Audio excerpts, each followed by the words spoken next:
जो बजट है वो युवाओं के लिए है, प्राथमिकता में किसानों को भी रखा गया है, गरीबों को भी रखा गया है। अगर विपक्ष पिछले बजट से कंपेयर करेगा और इस बार का जो बजट है तो मुझे लगता है काफी कुछ बदलाव देखने को मिल रहे हैं। महिलाओं को भी प्राथमिकता दी गई है यहाँ पर, और साथ ही मुद्रा लोन सीमा का भी आप जिक्र कर रहे थे। पहले मेहमानों की प्रतिक्रिया ले लेते हैं। शांति प्रसाद भट्ट जी का रुख कर लेते हैं, यूकेडी से जुड़े हुए हैं। शांति प्रसाद जी, इस बजट को आप कैसे देख पा रहे हैं, कितना किफायती? देखिए सोनी जी, मैं उत्तराखंड में क्षेत्रीय दल की विचारधारा का व्यक्ति हूं, और अगर उत्तराखंड के दृष्टिकोण से देखें तो इस बजट में मैं इतना ही कहूंगा कि रोजी रोटी पे राजनीति बहुत भारी पड़ गई। ये मजबूत बजट नहीं है, ये मजबूर बजट है। अब आप कहेंगे मैं इसको मजबूर बजट क्यों कह रहा हूं? देख लीजिए, भारतीय लोकतंत्र में ये पहली बार हुआ है कि मिलीजुली सरकार ने अपनी सरकार बचाने के लिए बिहार और आंध्र प्रदेश को बम्पर फाड़ के जो है बजट दिया है। बताइए, हमको तो बजट में सिर्फ ये कह रहे हैं कि आपदा में देंगे, और बिहार को बाकायदा 11,000 करोड़ आपदा का पास करके दे दिया। जी, ऐतराज किस बात से है? बिहार को प्राथमिकता मिली, आंध्र प्रदेश को प्राथमिकता मिली, किस बात से ऐतराज है? ऐतराज नहीं है, मैं लोकतांत्रिक प्रक्रिया में जीने वाला व्यक्ति हूँ। मेरे राज्य की भी अपनी प्राथमिकताएं हैं। जब आपदा की आपको पता है कि उत्तराखंड में हर वर्ष आपदा आती है, बादल फटते हैं, तो फिर हमको तय सीमा पर पैसा देने की बात क्यों?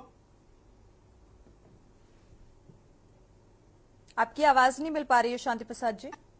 क्षेत्र के लोग हैं जी, हमको यहाँ पर नौकरियों में क्या सुविधाएं दी है? मैं पूछना चाहता हूँ कि उत्तराखंड के साथ ये मतभेद, ये भेदभाव क्यों? भारतीय जनता पार्टी ने एक संदेश दिया है उत्तराखंड की जनता को। यदि आज उत्तराखंड में क्षेत्रीय दल के सांसद होते तो बिहार और आंध्र प्रदेश की तरह हमको भी जो है भारी भरकम बजट मिलता। आपदाएं हम झेलें, बलिदान हमने, नौकरियां हमारी खत्म कर दो, अग्निवीर बनाकर सेना से हमको रोक दो जाने से।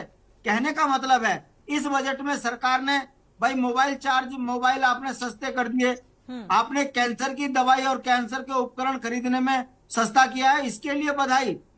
मगर मैं पूछना चाहता हूं, पूरे देश के परिवेश में अगर हम बात करें युवाओं के लिए भी तो बजट रखा गया है, बजट पास किया गया है 2 लाख करोड़। युवाओं को भी प्राथमिकता दी गई है इस बजट में। क्या प्राथमिकताएं दी है? प्रशिक्षण देने के लिए 5,000 रुपए, और वो भी 1 करोड़ लोगों को देश में, वो भी केवल 1 लाख करोड़ रुपया। मैं पूछना चाहता हूँ, ऊंट के मुंह में जीरा है, ये क्यों नहीं कहा कि उत्तराखंड से लेकर देश के अंदर हम प्रतिवर्ष 2 करोड़ लोगों को रोजगार देंगे, सरकारी नियमित सेवाओं में लेंगे।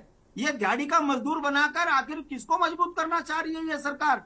हमारा कहने का मतलब है सोनी जी, ये जो बजट मजबूरी का बजट है, और रोजी रोटी पर जो है राजनीति इतनी हावी हो गई कि मोदी जी ने आंध्र और बिहार को खुश करने के लिए पूरे देश के प्रदेशों का जो है गला घोट दिया है। ये संदेश शांति प्रसाद जी, घटक दल मिलकर अगर सरकार बनाएंगे तो प्राथमिकता में तो रखना पड़ेगा ना शांति प्रसाद जी।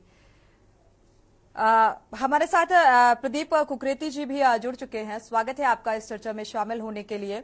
प्रतिक्रिया ले लेते हैं, इसके बाद मनोज अध्यानी जी का रुख करेंगे और इन सभी सवालों का जवाब राजेश बिष्ट जी से लेते हैं। प्रदीप कुकरेती जी, इस बजट को आप कैसे देख पा रहे हैं, कितना किफायती आम आदमी के लिहाज से नजर आ रहा है?